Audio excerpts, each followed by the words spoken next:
Please support this channel by clicking on the links below. The Lost Word, or the Search for Truth. Oration, delivered before the Grand Lodge of the most ancient and honorable fraternity of Freemasons in the Republic of Liberia, December 27th, 1899. Monrovia, by James Robert Spurgeon, LL.D., Monrovia, Liberia. Press of the College of West Africa. Dedication.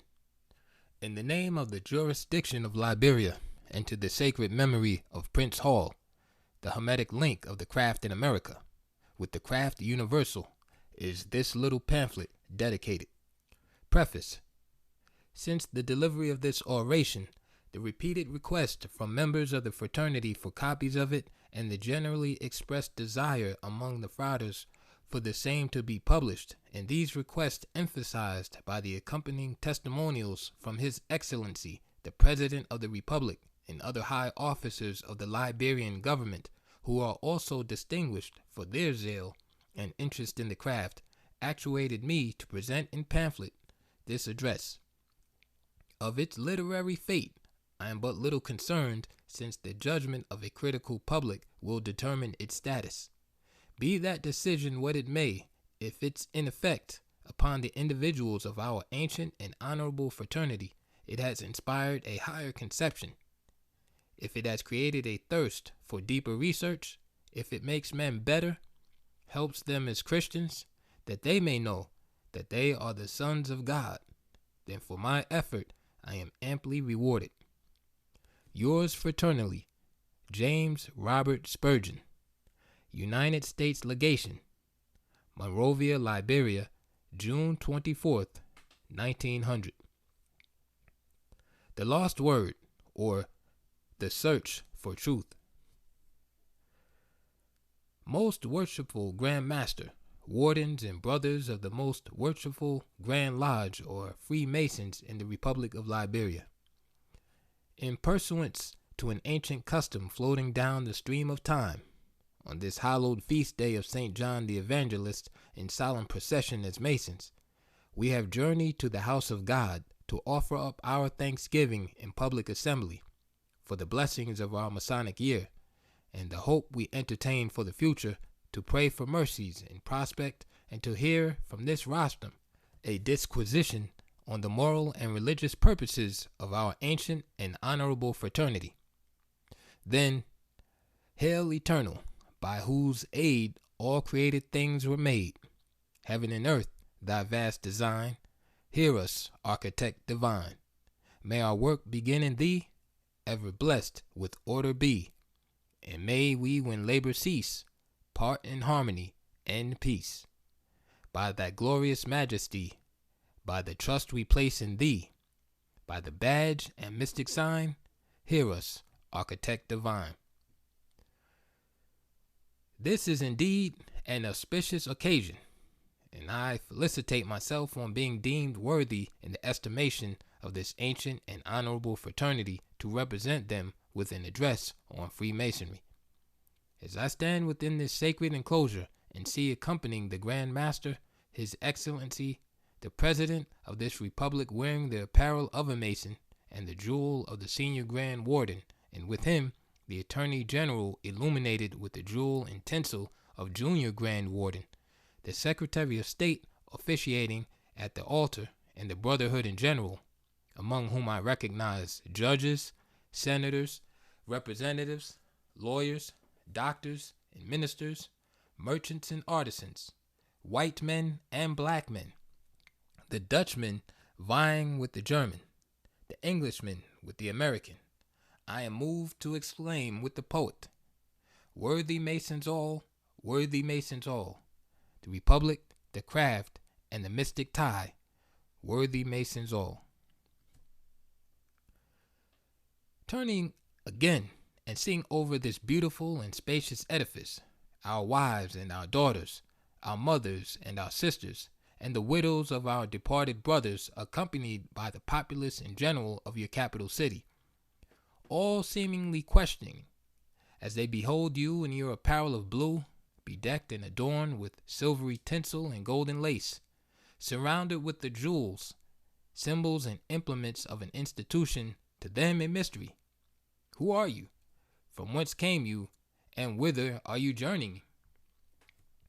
Assuming as my subject the exegetics of the symbol in the lost word, which is the search for truth, I will endeavor to lift this veil of mystery, that the profane may realize that Masonry, though in the world is not of it, that the brothers may be reassured that as the neophyte imbues the principles of our esoteric ceremonies, he has entered upon the investigation of a philosophy and a science, the purity and the morality of which, though veiled in allegory and illustrated by symbols, are as ancient as the world, high as the blue canopied sky, and deep as the bowels of the earth. Nature indeed inspires devotion. The air is full of signs, the sky of tokens, the ground of memoranda and signatures. Every object is covered with hints that speak intelligently to the intelligent. Our ancient ancestor Adam, of ages prehistoric, received by divine inspiration and direct communication with deity the esoteric principles and certitudes of Masonic philosophy. In that communication he received the Word, and the Word was God. St. John the Baptist, the symbol of whom we recognize in the right parallel, is our authority for that. Behold, what manner of love the Father has bestowed upon us, that we should be called the sons of God. Therefore the world knoweth us not, because it knew him not. This is the testimony of St. John the Evangelist, in whose name and praise we are here today, and for whose rectitude and zealous faith the brothers of our ancient craft are doubtless now bowing at a common shrine in India and China, Africa, Australia, Europe, and America. Whenever the light of the Christian's faith has penetrated, they bow and kneel on this day, that the world may know that as Freemasons we are in search of the lost word, that which was committed to Father Adam and Brother Tubal-Cain, but lost in its purity through disobedience, sin, and death.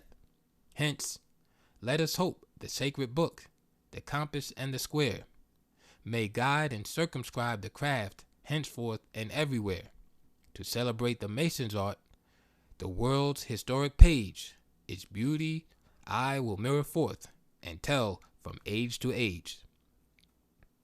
In looking for the evidence of the claims of Freemasonry, if you limit your research to our ceremonies and rites, the external appearances of our jewels and implements, and the rich hue and dazzling brilliancy of the silver tinsel and golden gilt, which adorns the royal purple, your labors will be in vain. Would you be successful in this search for the lost word? Confound not the outward and extrinsic forms and ceremonies with the internal philosophy of Masonic science. Prudent antiquity, says Lord Coke, did for more solemnity and better memory and observation of that which is to be done, express substances under ceremonies. Hence, as a great Masonic scholar has said, ceremony is the outer garment which covers and perhaps adorns it as clothing does the human figure.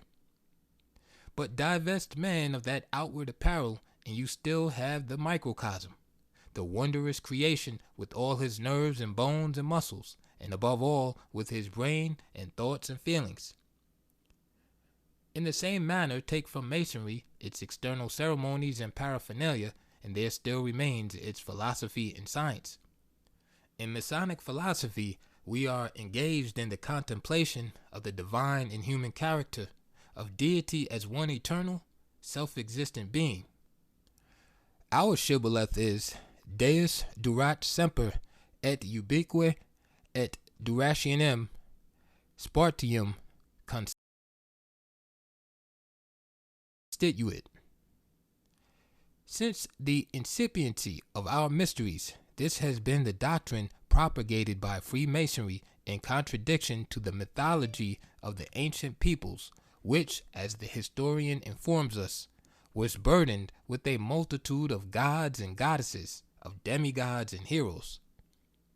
Freemasonry presented man as an immortal being preparing in the present for an eternal future. As the novice received its light, he exclaimed, "Eternitas est una individua et tota simul." Hence, deity and the immortality of the soul compose the philosophy of Freemasonry. For its foundation, you must turn to the remote ages of antiquity. You must wander among the pyramids and obelisks of Egypt. You must journey toward that ancient empire established by Nimrod between the Tigris and the Euphrates. You must revel among the ancient kingdoms of Assyria, Phoenicia, India and Persia, Greece and Rome, whose priests and prophets, in the blackness of their ignorance after the word was lost, preserved the connecting link through the sun, moon, and stars. In its illuminating power, they recognized the first great cause, accepting the heavenly bodies as symbols of deity, whom they regarded as the source of every good and perfect gift and the defender of every moral virtue. In their feast oblations, well might had they choraled nature's song. The spacious firmament on high, with all blue ethereal sky, and spangled heavens a shining frame, their great original proclaim. The unwearied sun from day to day does his creator's power display, and publishes to every land the work of an almighty hand. Soon as the evening shades prevail, the moon takes up the wondrous tale, and nightly to the listening earth repeats the story of her birth. Whilst all the stars that round her burn, and all the planets in their turn, confirm the tidings as they roll, and spread the truth from pole to pole. What though in solemn silence all move round this dark terrestrial ball? What though no real voice nor sound amidst their radiant orbs be found? In reason's ear they all rejoice, and utter forth a glorious voice, forever signing as they shine, the hand that made us is divine. Amidst the intellectual darkness and debasement of the old polytheistic religions, we find dispersed here and there in all ages certain institutions or associations which disseminated the doctrine of deity and the immortality of the soul in a particular way, that was, in allegories and symbols. Hence, inasmuch as our science of morality is veiled in allegory and illustrated by symbols, we are justified in contending that Freemasonry, as we find it today, their direct successor of the ancient mysteries, is in search of truth, ad actual posse valet illatio. In further proof of this exalted mission of Freemasonry and its origin, I ask you to review with me Mackey's 15 propositions on the origin of Masonic philosophy. Proposition 1 holds that, quote, in the very earliest stages of the world, there were existent certain truths of vast importance to the welfare and happiness of humanity, which had been communicated, no matter how, but most probably by direct inspiration from God to man. Proposition 2 contends that these truths principally consisted in the abstract propositions of the unity of God and the immortality of the soul. Proposition 3 contends that these truths of God and immortality were most probably handed down through the line of patriarchs of the race of Seth, but were at all events known to Noah and were by him communicated to his immediate descendants. Proposition 4 holds that in consequence of this communication, the true worship of God continued for some time after the subsidence of the deluge to be cultivated by the Noachidae, or the descendants of Noah. Proposition 5 says, at a subsequent period, no matter when, but the biblical record places it at the attempted building of the Tower of Babel, there was a secession of a large number of the human race from the Noachites. In Proposition 6, we learn that The seceders rapidly lost sight of the divine truths which had been communicated to them from their common ancestors, and fell into the most grievous theological errors, corrupting the purity of the worship and the orthodoxy of the religious faith which they had primarily received. In the seventh, we see that these truths were preserved in their integrity by but a very few in the patriarchal line, while still fewer were enabled to retain only dim and glimmering portions of the true light. For the word was lost, and our brothers feared forever. But to the praise and glory of Emmanuel, who afforded the substitute, we are enabled to continue the search until we have attained the truth. In Proposition 8, we see that the first class of seekers was confined to the direct descendants of Noah, and the second was to be found among the priests and philosophers, and perhaps still later among the poets of the heathen nations and among those whom they initiated into the secrets of these truths. Proposition 9 states that the system or doctrine of the former class has been called by Masonic writers pure or primitive Freemasonry, and that of the latter class spurious Freemasonry of antiquity. These terms were first used, according to Brother Mackey, by Dr. Oliver of England, and are intended to refer the word pure to the doctrines taught by the descendants of Noah in the Jewish line, and the word spurious to his heathen or gentle line.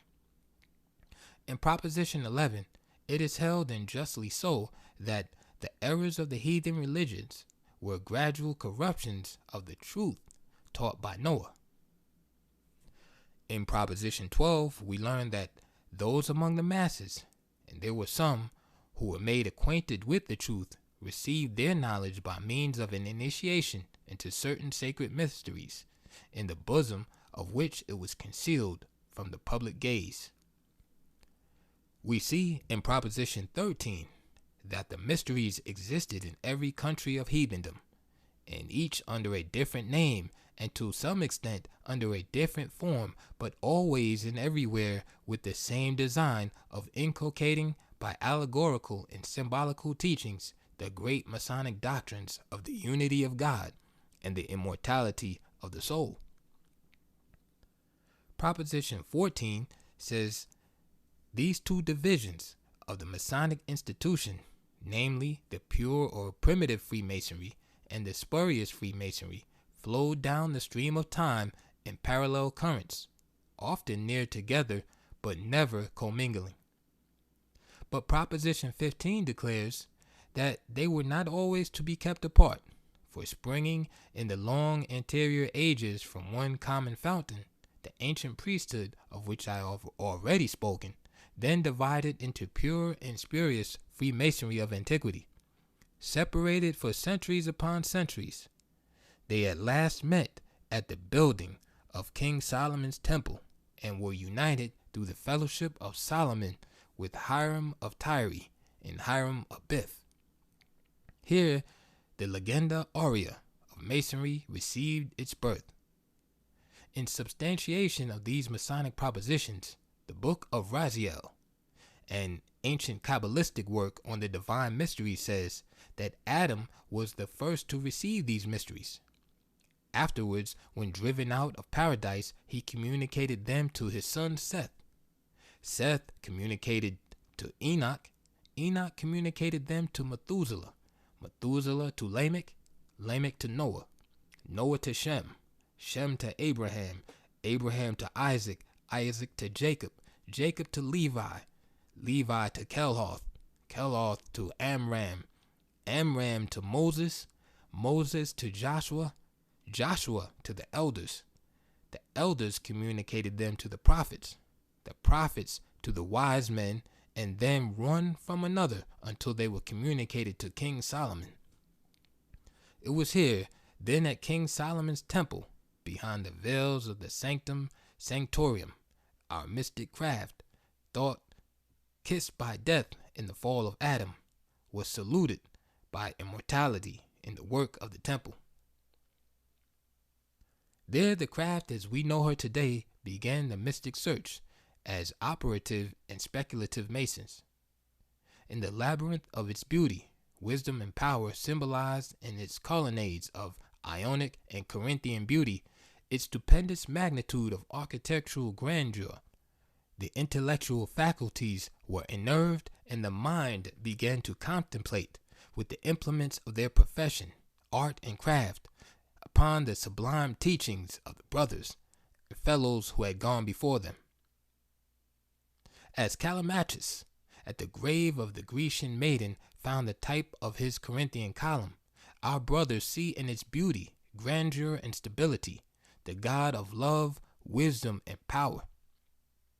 Though we learn allegorically of the unfinished condition of the temple, symbolically as we behold the weeping virgin standing over the broken column, the urn of sacred contents in one hand, the acacia of timely notice in the other, and Father Time with the scythe in one hand and the fingers of the other entwined in the wrinkles of her hair, we are assured that with patience and perseverance, all things are attained at last. It is fortunate for Africa, and an everlasting benediction to Masonry universally, that within the archives of the most worshipful Grand Lodge of this Republic, the ancient mysteries of Masonry are deposited, its rites and ceremonies, landmarks and regulations as transmitted and acknowledged by the Grand Lodge of England are practiced, and its philosophy as delivered by the great architect of the universe, pure and unblemished, is taught and inculcated. Then, my brothers, having a just, regular, and perfect possession of the tie of universal brotherhood, let us exclaim in the words of Albert Pike, "The truer life draws nigher every year, and its morning star climbs higher every year. Earth's hold on us grows slighter, and the heavy burden lighter, and the dawn immortal brighter every year." In her high and exalted purpose, the craft is essentially the handmaid of the church. It does not meddle with sectarian creeds or doctrines, but teaches fundamental religious truth. It affords no plan of salvation, but the true Christian Mason will find, if he perseveres in the search for truth, abundant types and shadows of his own exalted and divinely inspired faith. It inculcates the practice of virtue, but it supplies no scheme for redemption for sin. It points its adherents to the path of righteousness, but it does not claim to be the way, the truth, and the life. But with the church, Masonry clasps the glad hand of fraternity and solemnly pledges herself for the improvement of the nation and home. Hand in hand with the church, she espouses the principles of brotherly love, relief, and truth. Hand in hand with the church, Masonry preserves in their purity the cardinal tenets of the revealed word. With the church, hand in hand, she proclaims the gospel of labor and the dignity of man. Pure is her aim, and her temper mild. Her wisdom seems the weakness of a child. She makes excuses where she might condemn, reviled by those who hate her, praise for them. Suspicion lurks not in her artless breast. The worst suggested, she believes the best. Not soon provoked, however stung and teased, and if perhaps made angry, soon appeased. She rather waives than will dispute her right, and injured makes forgiveness her delight. As Masons, we love wisdom, we cherish liberty, we support equality and venerate fraternity. As Masons, our craft would have its adherents to do the right because it is right and not because it is expedient. As Masons, the brothers, whether standing on the level or acting by the plumb or parting on the square, will always exalt inward purity above outward pomp and show. As Masons and citizens, in the time of this nation's need, they will show themselves its most patriotic band, for every Mason stands pledged to support the laws of his country and to respect those in authority. When national honor is assailed, they are among the first to unsheath the sword, and when the foe is conquered, with the first they extend the friendly hand of peace. Their interest in society, their devotion to the cause of humanity is nonetheless abated by their zeal for the nation. As long as the tears of a widow fall, or the cries of an orphan is heard, and there remains an innocent maiden in need of a champion, the Freemason's work will be undone. Like Solomon of old, who received and honored Sheba, we as men good and true salute and acknowledge the nobility of womanhood and the sanctity of her home. For we're true and sincere and just to the fair, who will trust us anywhere. No mortal can more the ladies adore than a free and accepted Mason. To thee, O beautiful order of the Eastern Star, the one bright light in the path of Masonic exclusion, we here again plight our faith and reaffirm to thee fidelity. In thy emblematic light we recognize the triumph of right. Hence in our mystical research thou shalt have thine own desert, and thou, O ancient and honorable fraternity, born with the dawn of light, developed in the ages of darkness and refused to be downed, while all others have perished with the empires where they originated, perished with the priesthood to which they gave power, perished with the temples and altars which time has overthrown, perished to never be revived. Pursue thine onward journey. The temples of Baalbek, Karnak, and Jerusalem will not be rebuilt. The altars of Mexico will not be reconstructed. The Parthenon will not be repaired, and the Pantheon will not again welcome the gods of all nations. For Masonry, prehistoric and ancient, with them all, in the search for truth, has found that which was lost. Truth is established, God reigns, immortality is secured. Hence, brothers and fellows, toil onward, mount upward, until in that light which never fadeth, by I am the great architect of the universe, and in the name of Emmanuel, we shall be crowned forever. End of the Lost Word speech. Please support this channel by clicking on the links below.